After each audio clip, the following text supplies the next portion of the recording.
भी अचानक रास्ते में उसका पैर बर्फ से झील पर पड़ जाता है, जिसमें वो डूब के लगभग मरने ही वाला था। लेकिन तभी वहाँ उसी की उम्र का एक लड़का आ जाता है जिसका नाम जमुखा था। वो उसे बाहर निकालकर उसकी जान बचा लेता है। फिर जमुखा और उसका बड़ा भाई तैमुजिन को अपने घर ले जाते हैं, जहाँ जमुखा और उसका बड़ा भाई अपने अपने हाथ पर कट लगाकर खून दूध में मिलाकर तैमुजिन को पीने के लिए कहते हैं। अगली सुबह टारगुटाई तैमुजिन को ढूंढते हुए यहाँ भी पहुंच जाता है। टारगुटाई के लोग उसे अपने साथ उठा के ले जाते हैं, परंतु जब वो उसकी हाइट अपने रथ के पहिए से नापते हैं तो उसकी हाइट उतनी ही थी जितनी की पहले। इसलिए वो लोग उसे तब तक के लिए कैदी बना लेते हैं। उनकी ट्राइब का एक बूढ़ा आदमी रोज तैमुजिन को खाना खिलाता था और उसके घावों पर दवा भी लगाता था। तभी वहाँ बारिश होने लगती है और सभी लोग अपने अपने घरों में भाग जाते हैं। इसी चीज का फायदा उठाते हुए वो बूढ़ा आदमी तैमुजिन को टारगुटाई के बंधन से मुक्त कर देता है। अपने गले में उस लकड़ी के फंदे को लटकाते हुए तैमुजिन वहाँ से भाग जाता है। वो कैसे भी करके उस पहाड़ तक पहुँचने की कोशिश करता है जहाँ गॉड टेनरी रहते हैं। गॉड टेनरी के पास पहुँचते ही वो अपनी इच्छा मांग रहा होता है, पर अचानक उसे एक सफेद भेड़िया दिखता है, जिसे देखते ही तैमुजिन के गले में फंसा फंदा अपने आप खुलकर नीचे गिर जाता है। अगले सीन में हमें साल 1186 में ले जाया जाता है। तैमुजिन अब बड़ा हो गया है और एक नौजवान लड़का बन चुका है, पर अंतर कुछ भी नहीं है, वो अब भी टारगुटाई के लोगों से बचकर भाग रहा है।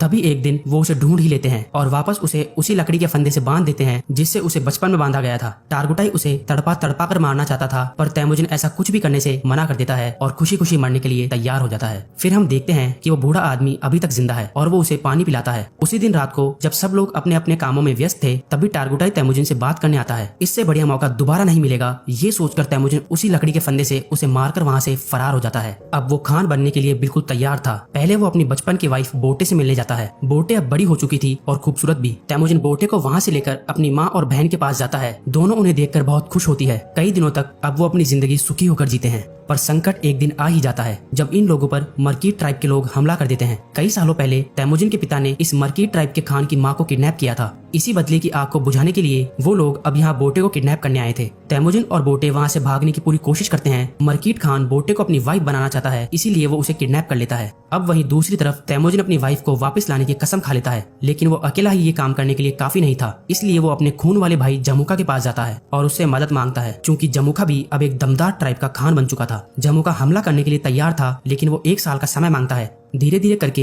1 साल का समय भी निकल जाता है। अब वो दोनों भाई अपनी सेना लेकर मरकीट ट्राइब पर धावा बोल देते हैं। मरकीट ट्राइब के सभी लोगों को मारने के बाद वो उनका जरूरी सामान अपने अंडर में ले लेते हैं। वहीं तैमुजिन बोटे को एक टेंट में देखता है जो कि अब प्रेग्नेंट हो चुकी थी। उसके बावजूद भी वो उसे अपना लेता है। उसी रात ये लोग अपनी शानदार जीत का जश्न मनाते हैं। जब वो लोग तैमुजिन को सामान आपस में बांटने के लिए कहते हैं तो तैमुजिन सिर्फ 10% सामान ही अपने पास रखता है और बाकी 90% लड़ाई में मरे लोगों के परिवार वालों में बांट देता है। जमुखा की ट्राइब के 2 लोग उससे प्रभावित होते हैं और तैमुजिन के साथ जुड़ जाते हैं। अब कि मंगोल अपना खान खुद चुन सकते हैं, इसलिए जमुखा भी कुछ नहीं कर सकता था। लेकिन ये सब देखकर जमुखा के मन को ठेस पहुंचती है और वो तैमुजिन को अपना दुश्मन मानने लग जाता है। अगले सीन में जमुखा के आदमियों को तैमुजिन के आदमी घोड़े चुरा कर ले जाते हुए देख लेते हैं। तैमुजिन के आदमी गुस्से में आकर उन्हें मारना शुरू कर देते हैं, लेकिन पास जाकर देखने पर उन्हें पता चलता है कि मरे हुए लोगों में से एक जमुखा का भाई है। जैसे ही ये खबर जमुखा तक पहुँचती है, वो तैमुजिन का कार्यक्रम समाप्त करने का प्रण लेता है। वो आसपास के और ट्राइब्स के खानों से हाथ मिला लेता है और तैमुजिन के ट्राइब पर हमला कर देता है। तैमुजिन को पता था कि वो ये जंग इतने कम सैनिकों के साथ नहीं जीत पाएगा, इसलिए वो अपने ट्राइब के बच्चों और औरतों को वहां से भेज देता है और बाकी लोगों को लड़ने के लिए कहता है। तैमुजिन लड़ने के बावजूद भी ये जंग हार जाता है।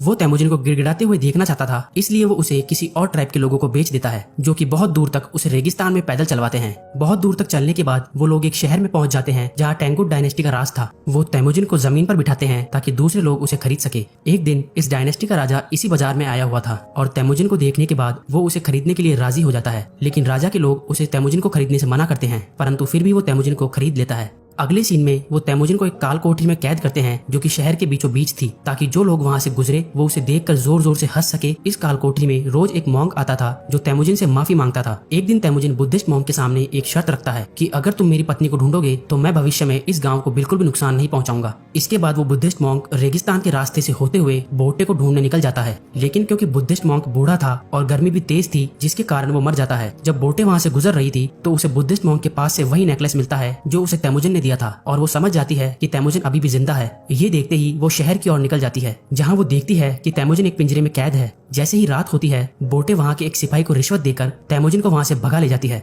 बोटे और तैमुजिन घर आ जाते हैं, जहाँ अब पूरा परिवार शांति से और खुशी से रहने लगता है। तभी एक दिन बोटे तैमुजिन से कहती है कि सभी मंगोल्स एक जैसे ही होते हैं, सभी चोरी करते हैं, एक दूसरे को मारते हैं। मंगोल्स के लिए ये आम बात थी, लेकिन तैमुजिन इस बात का बुरा मान जाता है और अपने परिवार को छोड़ के वहाँ से चला जाता है। वो कसम खाता है कि अब वो सभी ट्राइब्स को एकजुट करके नया मंगोल राज बनाएगा। अब चाहे इस काम के लिए उसे किसी की जान भी लेनी पड़ी तो वो पीछे नहीं हटेगा। यहाँ से सीन कट होता है और हम साल 1196 में पहुंचते हैं, जहाँ अब तैमुजिन ने सभी ट्राइब्स को एकजुट करके मंगोलों की एक बड़ी सेना बना ली है। अब उसके राजा बनने के रास्ते में सिर्फ एक ही रुकावट है और वो है उसका भाई जमुखा। जमुखा के पास भी बहुत बड़ी सेना थी और वो दोनों अपनी पूरी सेना के साथ लड़ाई करने के लिए मैदान में उतर चुके थे। तैमुजिन भाई होने के नाते जमुखा को समझाना चाहता था, लेकिन जमुखा बिना कुछ सोचे समझे अपने सारे सैनिकों को आक्रमण करने के लिए भेज देता है, जिसके कारण जमुखा के बहुत से सैनिक बेमौत मारे जाते हैं। युद्ध कई घंटों तक चलता है और इस बार तैमुजिन बड़ी ही आसानी से जंग जीत जाता है। तैमुजिन जमुखा समेत उसके कई आदमियों को बंदी बना लेता है और उन्हें मारने के बजाय अपनी सेना में भर्ती कर लेता है। रात में जब तैमुजिन जमुखा से बात करने बैठता है तो उसे बताता है कि ये अपना अपना राज बड़ा करने का लालच आज उन्हें जिंदगी के उस मोड़ पर ले आया है जहाँ वो दोनों एक दूसरे की जान के दुश्मन बन चुके हैं। तभी जमुखा कहता है कि अगर मैं तुम्हारी जगह होता तो तुम्हें उसी वक्त जान से मार देता। तैमुजिन को जमुखा पर तरस आता है और वो उसे माफ करके वहाँ से कहीं दूर जाने को